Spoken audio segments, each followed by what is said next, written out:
If for no other reasons, I feel extremely grateful to my nursing background because it introduced me to the subject psychology, which helped me to understand at least a little bit the pathophysiology behind mental health and mental illness. And this is the exact same reason for which I absolutely dislike when people make casual and ambiguous comments about psychiatric conditions. Like, I have OCD, just because you like to live in a clean room? Or I am severely depressed because you had a rough day at work? Or the last one is my favorite. I am delusional because you're imagining your wedding with your crush. See, I know that these comments may seem absolutely harmless at the surface. The point is, when we use these terms loosely, the seriousness of these conditions get lost. The gravity of these problems gets diluted. When we throw diagnostic levels very casually, we unintentionally belittle the sufferings of those who battles with these conditions every single day. Let's know that I was reading this book, and the Big Hoom by Jerry Pinto, and I've just finished it.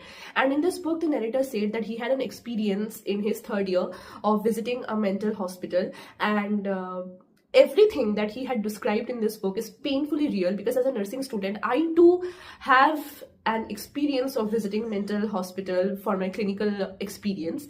And there we used to see real patients with real diagnosis: schizophrenia, bipolar disorder, depression, mania, autism, hallucinations of different kind, delusions of different kind.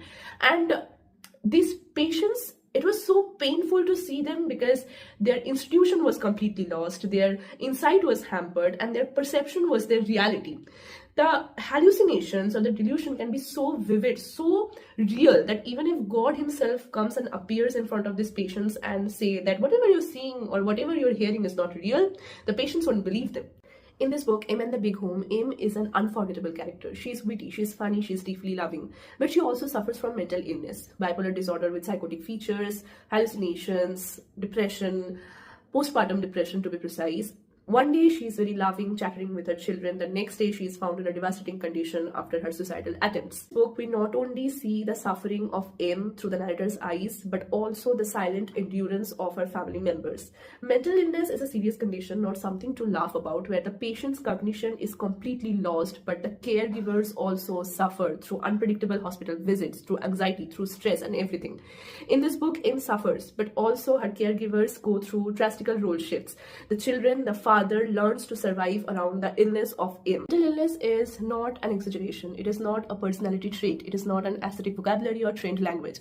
And once you have seen mental illness very closely, you cannot unsee it. I would recommend everyone to read this book, Em and the Big Hoom by Jerry Pinto, because it is remarkable. It does not romanticize suffering. It does not reduce Em to her diagnosis. It tells us a story about love that's